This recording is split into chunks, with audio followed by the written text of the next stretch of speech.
Hey everybody, this is Jac and Holly with Iconic Adventures, and we just got off Royal Caribbean's Freedom of the Seas for a 3-day cruise out of Miami, and we're going to do a review of that cruise and let you know how it was, let you know what we liked, what we didn't like, and everything else that was on the ship. So we're going to go ahead and get started with the embarkation disembarkation process. So Holly, how did that go? Yeah, so I thought that it went really well. We don't normally go out of Miami, and so having a little bit of a change there was very nice. Miami's port is beautiful. They do such a good job inside with all the little extras, the chandeliers. I mean, it was just really nice and went super smooth. No problems going through the process. We did not get there, I don't think, until a little bit after our assigned time, and we breezed through. We were on the boat. Golly, it felt like 10 minutes. I'm sure it was a little bit longer, but there really weren't any delays. The people were very nice, and yeah, I thought it was great. So Royal Caribbean's check-in process online is 45 days before the cruise. So you want to check in online 45 days, get the time that you want for checking in. Because we're visiting family, we actually arrived a little bit later than that time. And just like Holly said, there was no line at all, and we breezed through other than a short delay going through the x-ray machines, but that should be expected.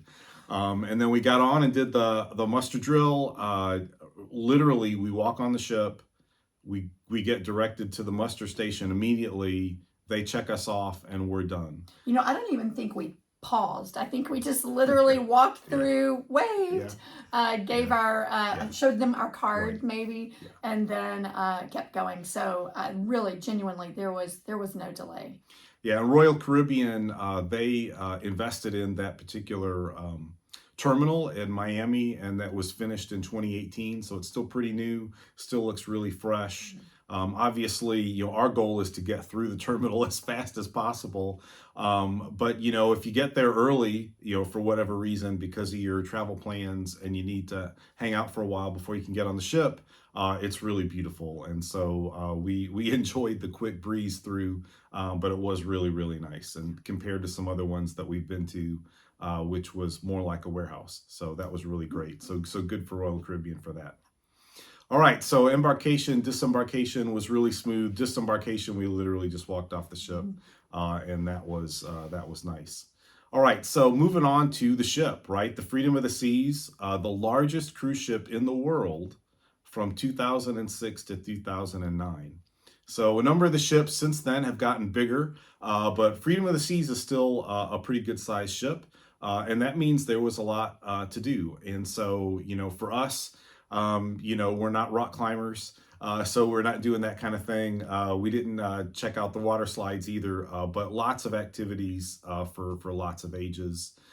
So like we mentioned, the rock climbing wall, the flow rider, the water slides, the lots of hot tubs, 2 large pools.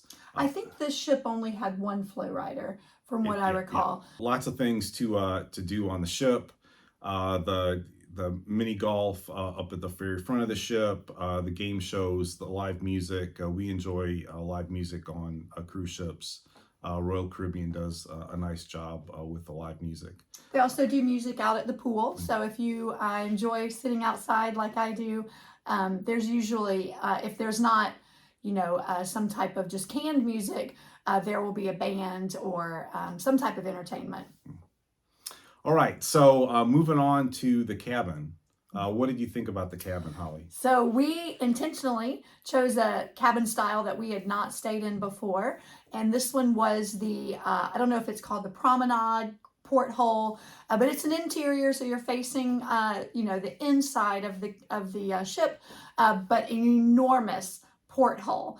And the porthole had a little, golly, I guess like a cushion, a seat, a carve out window seat. Mm-hmm.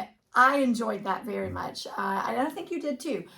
Enjoyed sitting there and looking out at the people below. I think we were maybe on the 4th floor above the promenade, 3rd or 4th floor, and so we were close enough to people watch, but at the same time far enough away that they weren't really looking at us. But that's a beautiful room. And if you are looking for maybe a little bit different, you're not interested in a balcony, I would highly suggest this type of room. I enjoyed this probably more than any room we've had so far. It was a very, very nice room. The beds were, well, the bed was really comfortable. I don't know that there's been a bed so far on the ones we've been on that were as comfortable as this one. Is very soft and we just very all the accommodations in the room. The only thing that really stood out to us, actually there were two things. One was the temperature in the room didn't seem to get adjusted quickly to the temperature that we wanted in it, especially prior to leaving. For it to be cool. Right. When we entered the room, we kind of dismissed it to thinking we're still in port, and maybe the generator, the motor, whatever, isn't really, keeping up with people's demand for the rooms. But it really kind of struggled a lot of the trip.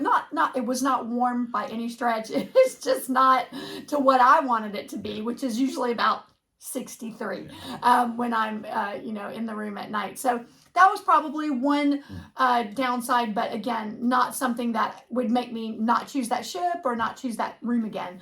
And then the second thing is they've changed their service. Well, I don't know that they've changed. I shouldn't say that. But they only do room service or cleaning your room, putting your bed down, those kinds of things one time a day.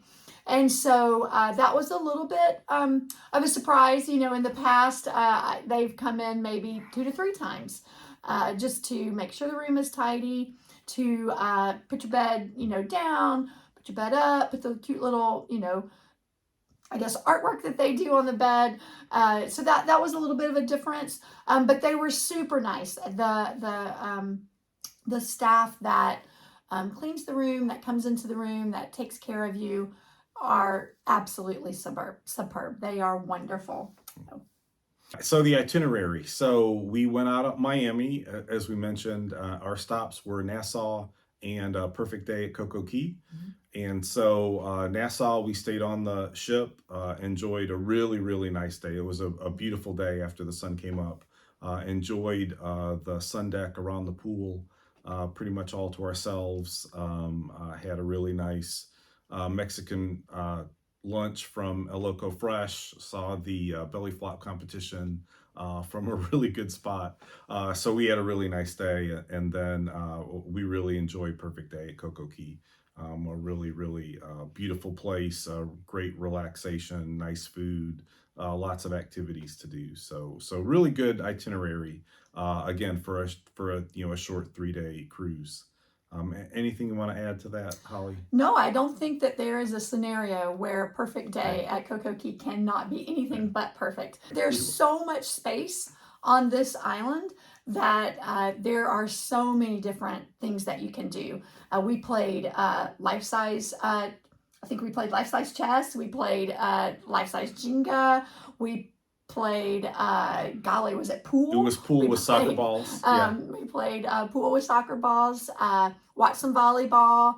I think there was a basketball that I saw. There's a basketball court. Yeah. We walked around the kids' play area. They have like a zero entry kind of fun area. We watched the zip liners go over. There's live music. It's just really perfect there. So it's a great name and it's very fitting. Yeah, awesome. All right, so a lot of people, one of the things that they enjoy on a cruise, and we do too, is the food. So Holly, give us a rundown of what kind of food Royal Caribbean has to offer on Freedom of the Seas. Yeah, so like Jack already mentioned, they have the taco bar.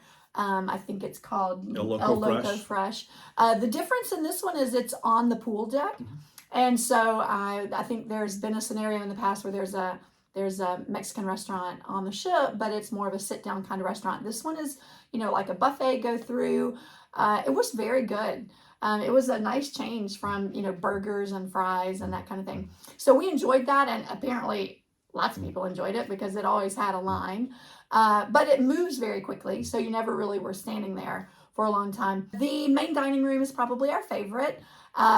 So the menu there is very diverse. You'll find so many different things to try from lots of different genres of food. I'm not I don't really like spicy food, but I tried the Indian food and enjoyed it.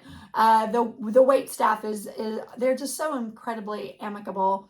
They enjoy engaging with you and make you feel like family. And they're like, "Come on, Holly, you can try this." And they never make fun of you if you order. Okay, I'm only going to take a couple of bites of this, but can I order like 3 main dishes? And they're super super nice on stuff like that, and it's very fun. It's a unique environment. I guess one thing about the food was in that particular dining hall the first night that we got there, and this was probably a mistake on our part when we I guess registered or checked in or something like that. We must have marked something that we didn't need or want a private table for our dining. And so when we first walked into the dining hall, we were at a table with like 8 other people or something, and when we both looked at each other like, yeah, that's not going to work for us. And so we simply went to the maitre d' and just said, "Hey, can you help us out here? We'd really like a private table." Within probably 5 or less minutes, we were walking to a table that was just us, and it was great. It was just a beautiful spot, and again, we really enjoy the main dining. There is a pizza bar. I wouldn't say it's our favorite. We haven't really found it to really stick out. I mean, there's nothing bad about it. Maybe it's just really busy. Yeah. Well, it's open most of the day. So if you need something at any time of day up until 2 in the morning, it's there. It's pretty quick. You're only going to have a long line if you're like just coming out of the main show, when there's a rush to go get the pizza. So it's quick. It's easy. It's open. It's fresh. It's homemade. Yeah, absolutely. Yeah, and then one of my favorites, at least, is the coffee shop, and I try only to frequent there 1 time a day. But it's essentially Starbucks, and there is a charge for it. It's not a huge charge. It's probably less expensive than your local Starbucks. But they do have Starbucks coffee. There usually is a wait for that, so go with your patience. But I think I would never stay there more than probably 15 to 20 minutes. Again, less than I probably spend at my real Starbucks. And then there's the ice cream. I think it's Ben and Jerry's.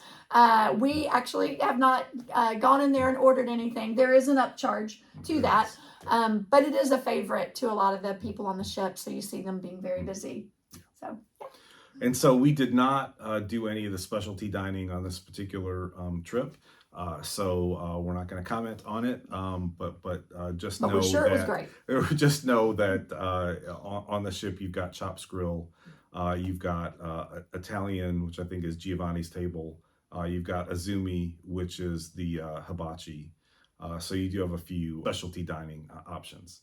All right, so moving on from food to the entertainment.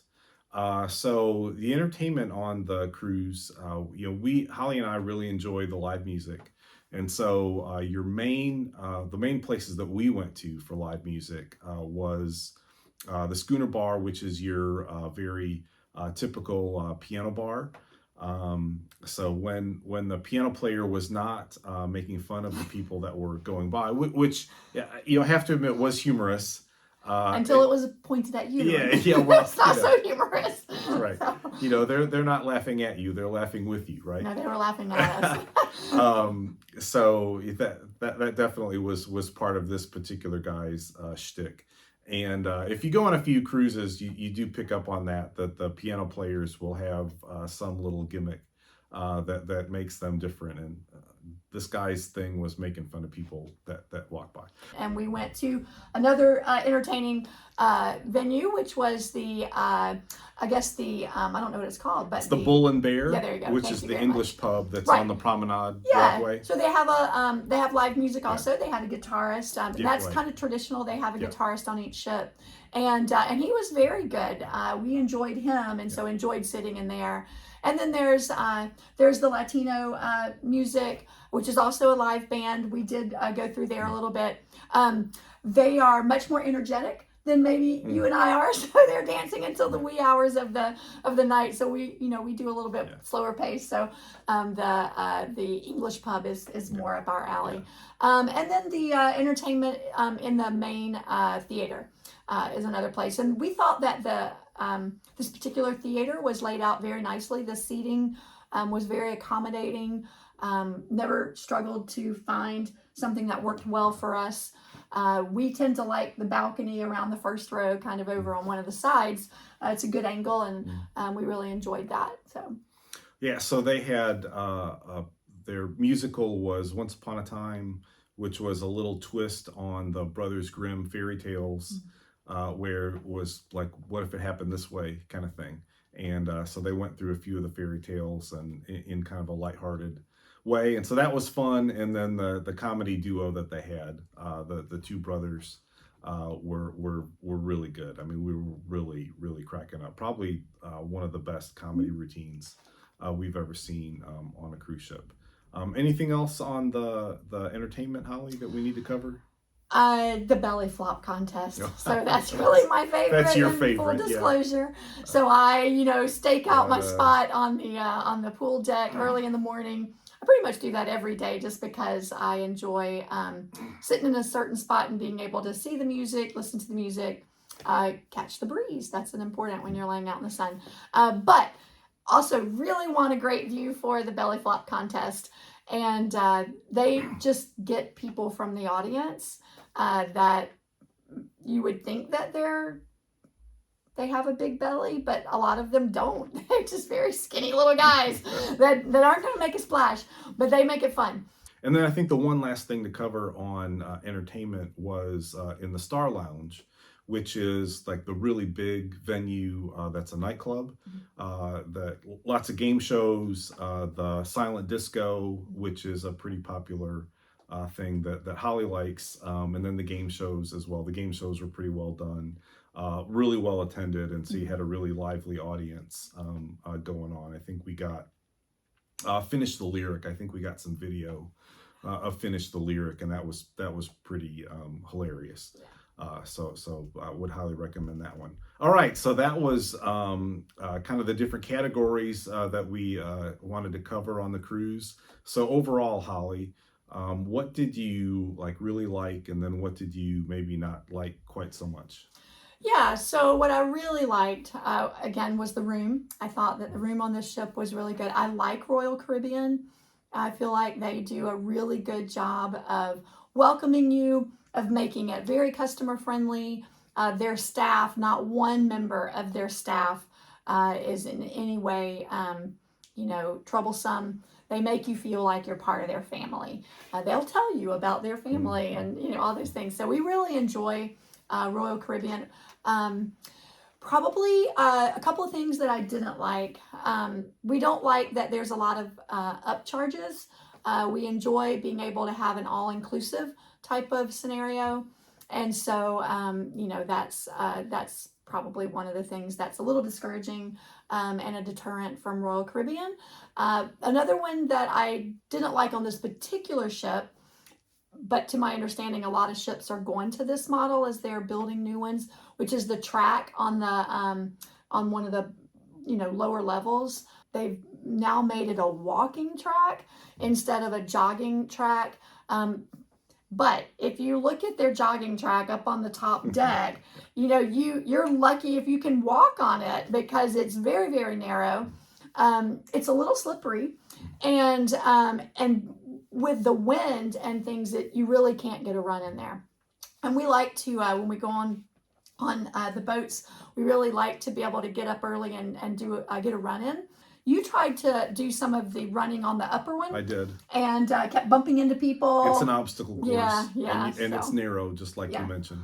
And I get a little annoyed at that. So I just went down and decided if they get onto me for running, I'll just say, hey, this is my walking fast version. But trust me, it's slow enough. It's hard to distinguish the two. But that was probably one of the things I didn't like. I don't really like that they've gone to one service a day, but it's not something at all that would keep me. I mean, that's just spoiled, right? That's someone's waiting on me. But yeah, I really definitely don't have anything big to say about this Yeah, particular ship or this company. Agree. Yeah, it was great. It was a great cruise. Royal Caribbean is top notch for sure. So for me, the big likes were the main dining room, the food, the ambiance, the service was just really really good. So we went each night to the main dining room and just had a really really nice time. And like Holly mentioned before, the little mix up with putting us at the table of 10, we were it was pretty shocking, or it was a very not pleasant surprise when we walked in. They handled it with a lot of grace, and we really appreciated that as well. Perfect day at Coco Key is a big highlight. So definitely when we're looking at Royal Caribbean out of Florida, we always make sure that it goes to Perfect Day because it's such a highlight. The things that were not wins or didn't like very much were up on the sun deck, which we really enjoyed the sun deck. But it's just odd to me that they've got all these day beds up there. Cabanas of Yeah, sorts. they call them. I think they call it a casita. Yeah. Is the name that they use, but it's like a bed.